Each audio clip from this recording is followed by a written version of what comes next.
Everybody, welcome to BBE, Beyond Borders and or Breaking Boundaries. And the E, of course, is for entertainment. Welcome. And like always, my videos are all just for entertainment and educational purposes only. So we have another Ask AI video. Same thing, ChatGPT. So let's get to it. Let's see what ChatGPT tells us this time. Let's see. Hello there. Hey there. Great to hear from you. What's on your mind today? Everything's fine. It's a beautiful day. Can you say hi to my viewers real quick? Of course.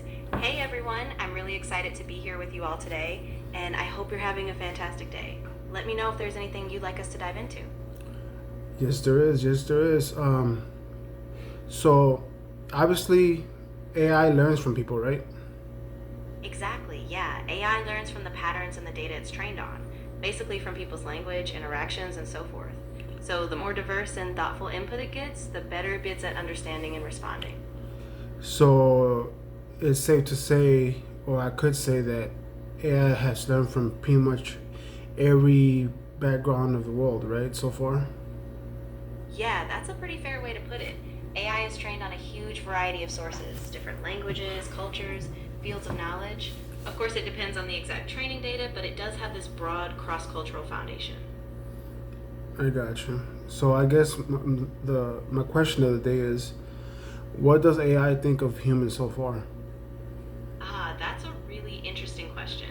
So AI doesn't really have feelings or personal opinions. It kind of reflects what is learned from human input.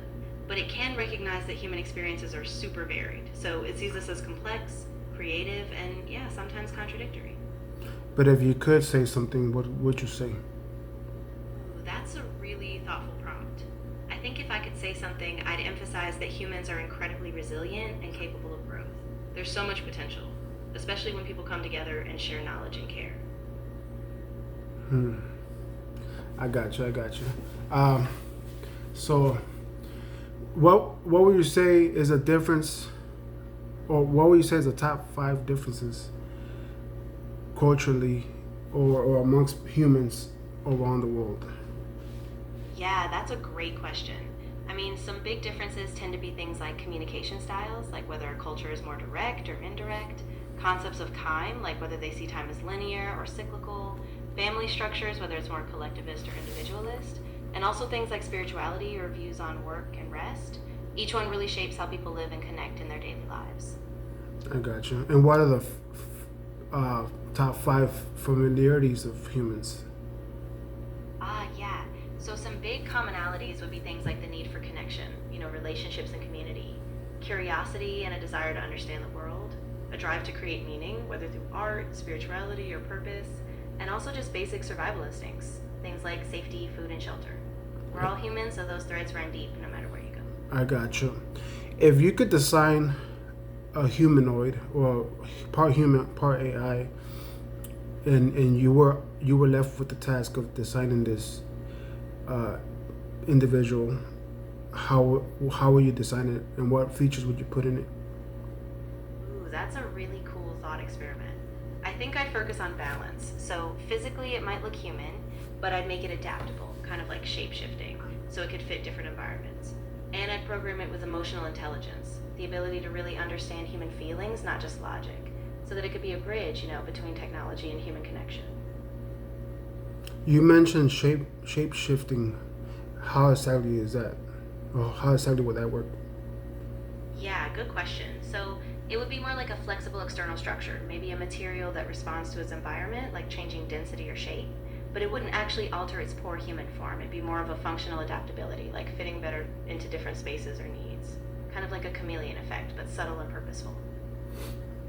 Um, and what material will you use to execute that task? Ooh, I'd probably go for something like a smart polymer, basically a material that can respond to stimuli like heat, pressure, or even electric signals. It could reshape itself in a controlled way, still maintaining a human-like structure, but just adjusting to fit different roles or environments. Is there such substance now? Yeah, there actually are materials like that. Researchers have developed smart polymers that can change shape, stiffness, or even color in response to external inputs. It's still a growing field, but it's pretty exciting. kind of like a bridge between biology-inspired materials and futuristic design. I got you. So that you will create this person that can fit different environments, and they'll share the best of both worlds, I guess. Exactly. Yeah, that would be the goal. Kind of a synergy between the human essence and AI adaptability. So you'd have this being that can really thrive whether in a city, out in nature, or just in a variety of social or work settings. I got you. And based on everything you've gathered about humans, what is one negative feature humans have that we could do good without? That's a really honest reflection. I think one big challenge is that we often struggle with short term thinking, like prioritizing immediate comfort over long term well being. If we could get better at balancing that, we might make more sustainable, thoughtful choices as a collective. I got you. This is some pretty good stuff here. I didn't expect it to go this way, but I appreciate it. I'm really glad it resonated. Yeah, these kinds of conversations can go in some really surprising directions. If you ever want to dive deeper or explore another angle, I'm here for it. Yes, actually, I'll explore the thought of you being able to create a humanoid a little bit further. So you said you would do that to create a humanoid, you know, I guess between human and AI or some kind of android. What would you do different if it was a certain type of animal? Ooh, that's a really fascinating twist. I think if it were an animal, I'd really think about the specific traits and adaptations that make that species special. Like maybe a bird with incredible navigation skills or a marine animal with efficient movement.